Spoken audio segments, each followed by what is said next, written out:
कहानी की शुरुआत में हम मैक्स नाम के एक आदमी को देखते हैं। मैक्स कुछ जरूरी फाइल्स लेकर अमेरिका की एक इंटेलिजेंस एजेंसी के हेडक्वार्टर में पहुंचा। मैक्स यहाँ पर एक डेटा एनालिस्ट के तौर पर काम करता है। उसका सपना है कि वो जल्द से जल्द एक एजेंट बन जाए, क्योंकि वो सारा दिन बस फाइलों और कंप्यूटर में न उलझकर बाहर जाके काम करना चाहता है। जब मैक्स ब्रूस और लियोर्ड नाम के अपने दोस्तों से बात कर रहा था, तभी अचानक एजेंट 23 की एंट्री हुई। एजेंट 23 उनके ऑफिस का स्टार था। वो बहुत खतरनाक मिशन पूरा करके ऑफिस लौटा था, तो सभी लोग तालियां बजाकर उसका स्वागत करने लगे। जल्द ही एक मीटिंग शुरू हुई जिसमें मैक्स काओस नाम के एक आतंकवादी संगठन के बारे में बताने लगा। मैक्स ने बताया कि काओस के आदमी पिछले कुछ दिनों से एक न्यूक्लियर हथियार को कब्जाना चाहते हैं। तभी हम काओस के लीडर को देखते हैं। उसने अपने आदमियों के साथ मिलकर एक बिल्डिंग से कुछ चुराया और फिर पूरी बिल्डिंग को तबाह कर दिया। फिर कहानी दोबारा से इंटेलिजेंस एजेंसी के हेडक्वार्टर में पहुंची। मैक्स इस वक्त अपने चीफ के सामने बैठा था। चीफ ने कहा कि तुमने टेस्ट में बहुत बढ़िया काम किया है, लेकिन फिर भी मैं तुम्हें एजेंट नहीं बना सकता। अंदर ही अंदर चीफ को लगता था कि मैक्स अभी फील्ड में उतरने के लायक नहीं है, लेकिन उसने मैक्स का दिल न दुखाते हुए ये कह दिया कि यार तू एक नंबर का डेटा एनालिस्ट है, तेरी जगह कौन ले सकता है बता ना, फील्ड में काम करने वाले तो बहुत है हमारे पास। चीफ की बातें सुनकर मैक्स बहुत उदास हो गया। जब वो ऐसे ही गुमसुम बाहर घूम रहा था, तभी अचानक रोड पर वो एक लड़की से टकरा गया। लड़की की खूबसूरती देखकर मैक्स ने कहा, कहाँ जा रही हो सुबह सुबह? लेकिन लड़की ने उससे ज्यादा बात नहीं की और वहां से निकल गई। कुछ देर बाद मैक्स वापस हेडक्वार्टर्स में पहुंचा। वहां का नजारा देखकर उसे समझ आया कि यहाँ कुछ देर पहले ही हमला हुआ है। वहां मैक्स की मुलाकात उसी लड़की से हुई जो कुछ देर पहले उससे टकराई थी। मैक्स के पूछने पर उसने बताया कि मैं एजेंट 99 हूँ। कुछ सेकंड बाद उन्हें किसी और के आने की आवाज सुनाई दी। मैक्स के पास बंदूक तो थी नहीं, तो उसने आग बुझाने वाली पाइप का आगे वाला लोहे का हिस्सा पकड़ लिया। जब कुछ आदमी उनकी तरफ बढ़ने लगे तो मैक्स ने अपनी पाइप से उन पर हमला कर दिया। इसके बाद मैक्स ने पास में रखा फायर एक्सटिंग्विशर एक आदमी के सर पे दे मारा, जो तुरंत गिरकर बेहोश हो गया। लेकिन कुछ देर बाद उसे समझ आया कि वो लोग तो उसी की टीम के हैं। मैक्स ने चीफ के सर पे फायर एक्सटिंग्विशर मार दिया था।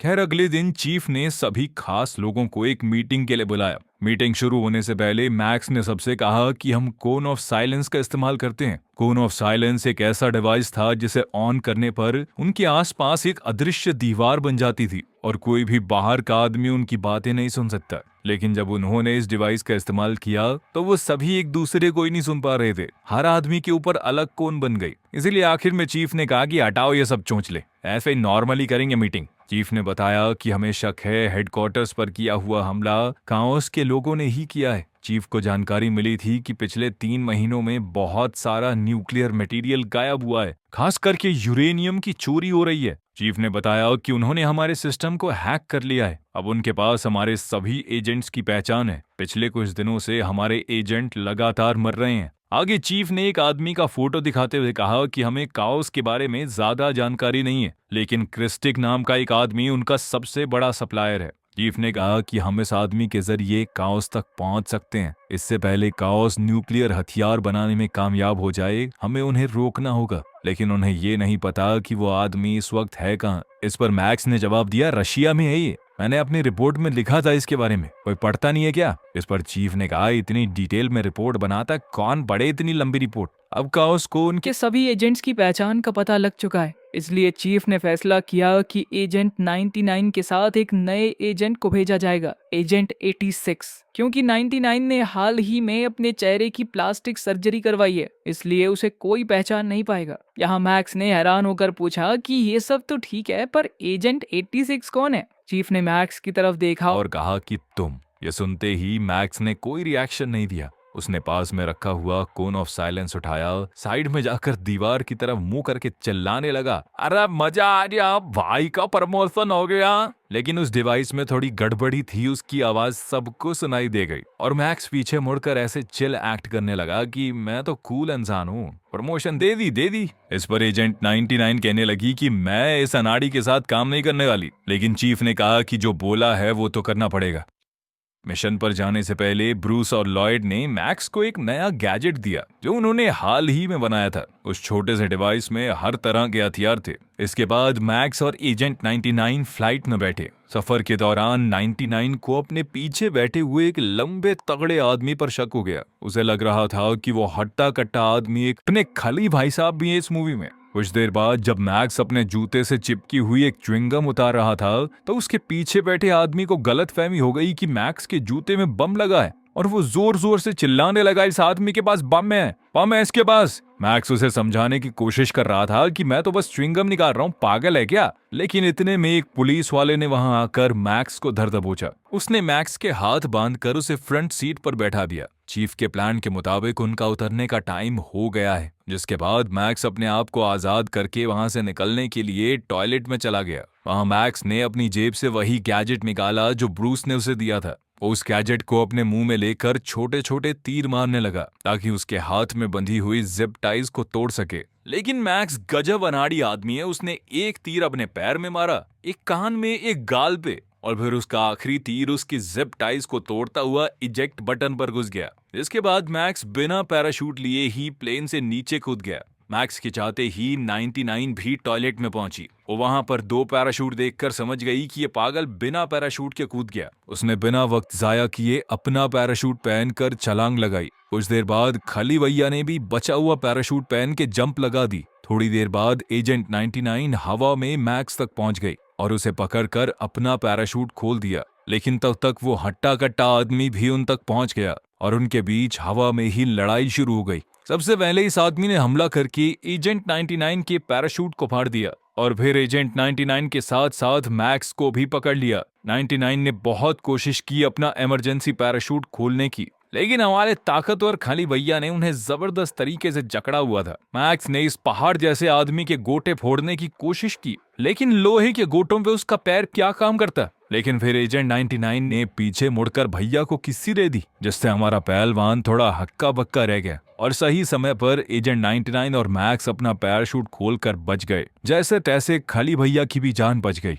जमीन पर पहुंचने के बाद मैक्स और एजेंट 99 ने एक रेस्टोरेंट में जाकर खाना खाया। जब मैक्स वॉशरूम गया तो उसे वहां 2 आदमी बातचीत करते हुए सुनाई दिए। उनकी बातें सुनकर मैक्स को कुछ शक हुआ। जैसे ही उनमें से एक आदमी मैक्स के पास गया, मैक्स की घड़ी में अलार्म बजने लगा। दरअसल ये घड़ी भी ब्रूस और लॉयड ने बनाई थी। जब भी कोई रेडियो एक्टिव चीज इस घड़ी के पास आती तो ये अलार्म बजने लगता। मैक्स ने बाहर आकर 99 को बताया कि बाथरूम में एक आदमी है। उस आदमी के पास जब मैं गया तो मेरी घड़ी बजने लगी। हो सकता है कि वो न्यूक्लियर मटेरियल की चोरी में भी शामिल हो। यह सुनकर दोनों उस आदमी का पीछा करने लगे। पीछा करते हुए मैक्स और 99 क्रिस्टिक के घर तक पहुंच गए और उन्हें समझ आया कि आज यहाँ कोई पार्टी होने वाली है। फिर उसने 99 से कहा कि अब देखो मैं कैसे अपने गैजेट का इस्तेमाल करके उस गार्ड को सुला दूंगा, वो भी बस एक फूंक मारकर। लेकिन फूंक मारने के लिए उसने इतनी जोर से सांस खींची कि वो नशीला डार्ट उसी के गले में घुसकर उसे बेहोश कर गया।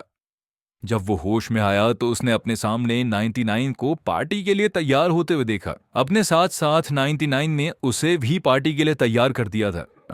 मौका मिल गया बिना कपड़ों के मुझे देखने का। खैर इसके बाद दोनों क्रिस्टिक की पार्टी में एंटर हुए। जब वो लोग क्रिस्टिक को ढूंढने की कोशिश कर रहे थे, अभी अचानक से वो खुद 99 के पास आया और कहा कि मेरे साथ डांस करोगी। 99 भी उसकी बात मानकर उसके साथ डांस करने लगी। दूसरी तरफ मैक्स क्रिस्टिक के कंप्यूटर को ढूंढने की कोशिश कर रहा था ताकि उसमें मौजूद इंफॉर्मेशन के जरिए वो लोग काउस तक पहुंच सकें। पूरा घर छान लेने के बाद भी मैक्स को कोई कंप्यूटर नहीं मिला। कुछ देर बाद 99 ने मैक्स को बताया कि क्रिस्टिक का ऑफिस गेस्ट हाउस में है। जब वो दोनों गेस्ट हाउस की तरफ जा रहे थे तो उन्हें पता चला कि वहां तो बहुत सारे गार्ड हैं। लेकिन फिर हेडक्वार्टर्स में मौजूद एक आदमी ने उन्हें दूसरा रास्ता बताया जो कि एक सीवर से होते हुए जाता था। अब वो लोग दूसरे रास्ते से होते हुए गेस्ट हाउस तक पहुंच गए, लेकिन क्रिस्टिक के कंप्यूटर तक पहुंचना इतना आसान नहीं था। अभी भी उन्हें बहुत सारी लेजर्स को पार करना होगा। उन्हें समझ आया कि अगर कोई भी चीज इन लेजर्स के कांटेक्ट में आई तो वो जल जाएगी।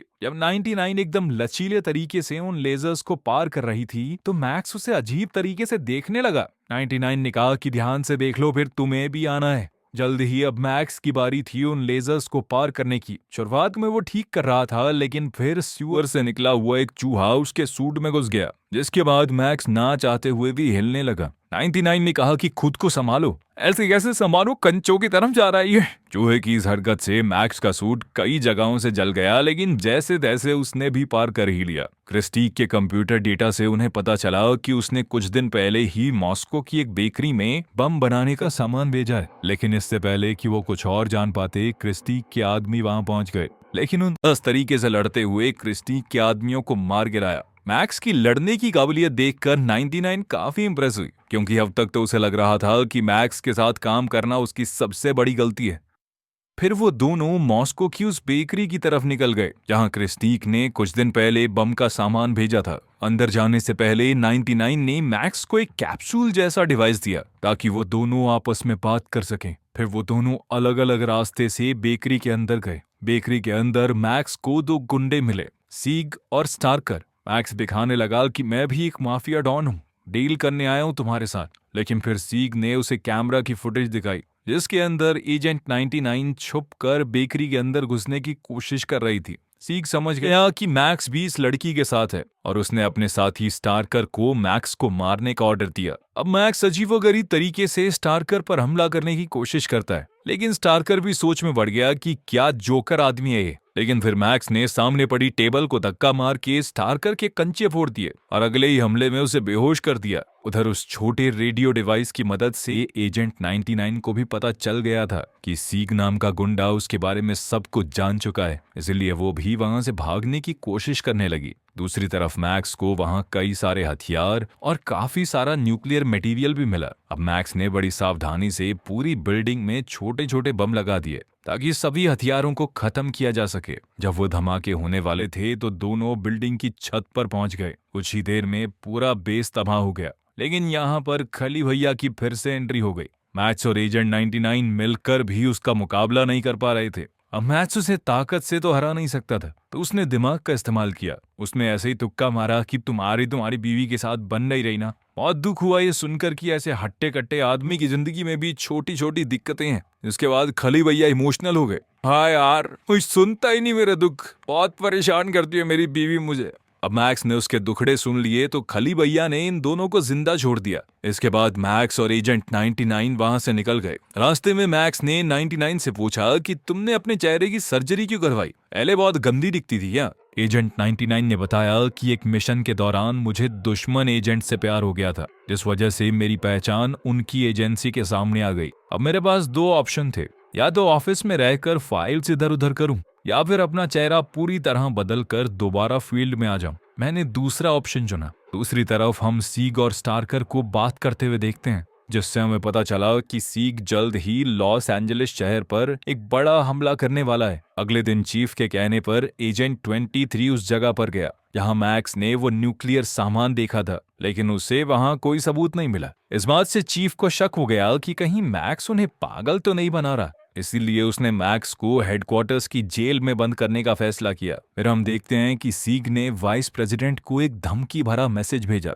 उसने कहा कि पिछले कुछ महीनों में हमने कई न्यूक्लियर वेपन्स इकट्ठा किए हैं और अमेरिका के 20 दुश्मन देशों को भेज दिए हैं। इन बॉम्ब्स को एक्टिवेट करने का कोड काओस के पास है। अगर हमारी डिमांड पूरी नहीं की तो ये कोड उन देशों को भेज दिए जाएंगे। सीग ने उनसे 20,000 करोड़ डॉलर्स की मांग की, लेकिन वाइस प्रेसिडेंट इसे मजाक समझ रहा था और उसने कॉल काट दिया। हेडक्वार्टर्स में चीफ ने वाइस प्रेसिडेंट को समझाया कि हम कुछ दिनों से काओस को फॉलो कर रहे हैं। उन्होंने सच में काफी न्यूक्लियर मटेरियल चुरा लिया है, लेकिन वाइस प्रेसिडेंट को भरोसा ही नहीं हो रहा था क्योंकि किसी के पास भी अब तक कोई पुख्ता सबूत तो नहीं थे। इसलिए चीफ एजेंट 23 और 99 के साथ मिलकर लॉस एंजलिस के मेयर से मिलने गया ताकि उनकी मदद से काओस को रोका जा सके।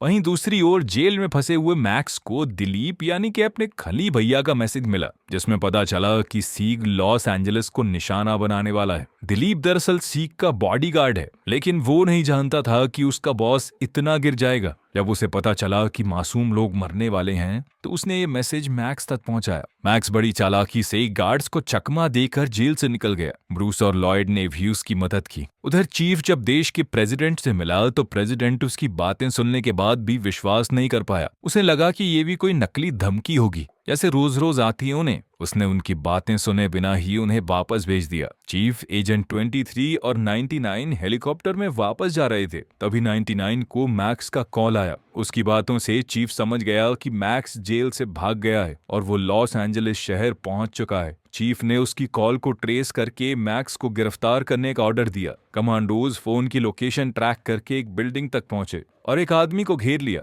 लेकिन यह आदमी मैक्स नहीं था। मैक्स इस वक्त अपने हाईटेक जूते से कॉल कर रहा था। वो इस वक्त उसी बिल्डिंग पर मौजूद है, अपने 2 एजेंट्स के साथ था। मैक्स ने चीफ को बताया कि मैं यहाँ एक बॉम्ब ढूंढने आया हूँ। चीफ ने पूछा कि तुम्हें इस सब की खबर कैसे मिली। इस पर मैक्स ने बताया कि मुझे एक रेडियो शो में कोडेड मैसेज मिला था। ये मैसेज काओस के एक एजेंट ने ही भेजा है, जो लड़ाई के दौरान मेरा दोस्त बन गया। मैक्स की बातें सुनकर 99 को भी दिलीप के बारे में याद आया। अब इतने हट्टे कट्टे आदमी को कोई भूले भी कैसे। इसलिए उसने चीफ से कहा कि हमें मैक्स की बात पर विश्वास करना चाहिए। उसे पता है कि आप उसे जेल में फेंकवा सकते हैं, फिर भी वो आपके पास आया है। इस बात को ध्यान में रखते हुए चीफ ने मैक्स पर भरोसा करके उसकी बात मान ली। आगे उन्हें पता चला कि आज शाम को प्रेसिडेंट डिज्नी हॉल में एक म्यूजिक कॉन्सर्ट अटेंड करने वाला है, इसीलिए इन लोगों ने डिज्नी हॉल में छानबीन करने का फैसला किया। दूसरी तरफ हम डिज्नी हॉल के पास का सीन देखते हैं। यहाँ सीग दिलीप को धमकी देते हुए बोल रहा था, मैंने बेकरी पर जो तुम्हारी लड़ाई हुई वो देखी है। तुमने उन एजेंट्स को जानबूझकर जिंदा छोड़ दिया था, लेकिन इस बार अगर तुमने कोई गड़बड़ की तो तुम्हारी पत्नी जिंदा नहीं बचेगी। सीग की बात सुनकर दिलीप ने ना चाहते हुए भी एक ब्रीफकेस को कॉन्सर्ट हॉल में पहुंचा दिया। तब तक चीफ और बाकी सभी एजेंट भी वहां पहुंच चुके हैं। क्योंकि म्यूजिक कॉन्सर्ट शुरू होने वाला है, इसलिए प्रेसिडेंट के सिक्योरिटी गार्ड उन्हें अंदर जाने की परमिशन नहीं दे रहे। उसके बाद ये लोग हॉल में घुसने के लिए कोई और रास्ता ढूंढने लगे।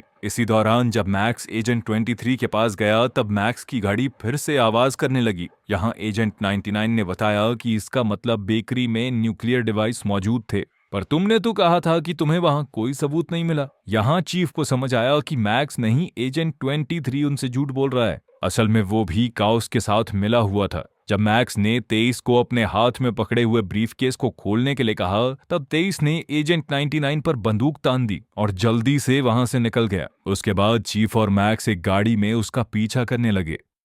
हम देखते हैं कि कुछ ही देर में एजेंट 23 ने बम को एक्टिवेट करके सीक को इस बारे में बता दिया। कंट्रोल रूम से कांटेक्ट करने पर चीफ को पता चला कि एजेंट 23 उनसे बहुत दूर चला गया है। इसलिए चीफ और मैक्स ने एक एयरक्राफ्ट के जरिए उसका पीछा करना शुरू किया। कुछ ही देर में वो 23 की गाड़ी के पास पहुंच गए। क्योंकि रोड बहुत नीचे था, तो मैक्स एक स्ट्रैप पकड़कर लटक गया और 23 की गाड़ी में घुसने की कोशिश की। 23 ने भी उसे रोकने में अपनी जान लगा दी, लेकिन मैक्स फिर भी गाड़ी में चढ़ गया और दोनों के बीच हाथापाई शुरू हो गई। इसी दौरान जब एजेंट 99 मैक्स की गैजेट की मदद से अपने हाथ खोलने की कोशिश कर रही थी, तो गलती से उसने कार के डैशबोर्ड पर लगा हुआ बटन दबा दिया। इससे कार का बैलेंस बिगड़ गया और वो रोड से हटकर रेलवे लाइन पर चलने लग गई। किसी तरह मैक्स ने 23 को बेहोश करने के बाद 99 के हैंडकफ्स खोल दिए, लेकिन अभी भी उन्हें बॉम्ब को डीएक्टिवेट करने का कोड नहीं पता। तब 99 को समझ आया कि ये गाड़ी रेलवे लाइन से सीधा उस डिज्नी हॉल की तरफ बढ़ रही है, जहां पर सीग ने बॉम्ब लगाया है। अगर जल्दी से गाड़ी नहीं रोकी गई तो वो लोग भी मर जाएंगे।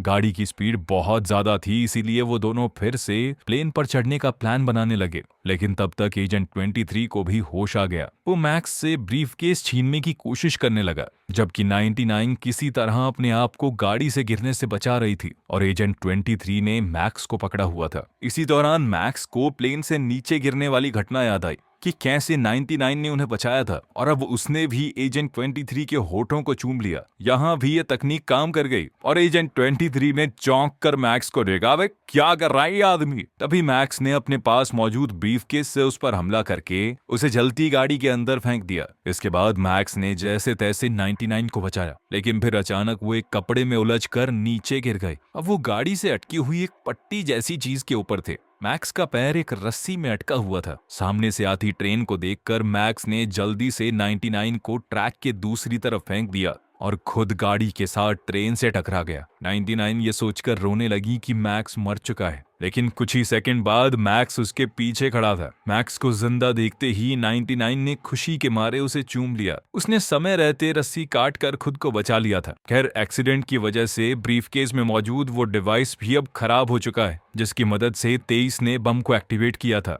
डिवाइस को थोड़ा ध्यान से देखने पर मैक्स को एक सुराग मिला। उसे समझ आया कि ये बम आवाज से चलता है। जैसे ही म्यूजिक की आखिरी धुन बम तक पहुंचेगी, बम अपने आप एक्टिवेट हो जाएगा। ये पता लगते ही दोनों चीफ के साथ तुरंत हॉल की तरफ निकल पड़े। वहां मौजूद गार्ड ने जब चीफ को रोका तो चीफ ने सीधा उसके मुंह पे एक मुक्का दे मारा कि बेटे, टाइम नहीं है मेरे पास अभी निपटने का। इसी तरह आखिरी धुन बजने से पहले मैक्स ने म्यूजिशियन को ही गिरा दिया। एजेंट 99 ने वहां मौजूद सिक्योरिटी को बताया कि यहाँ पर एक बम है। मैक्स ने अंदाजा लगाया कि वो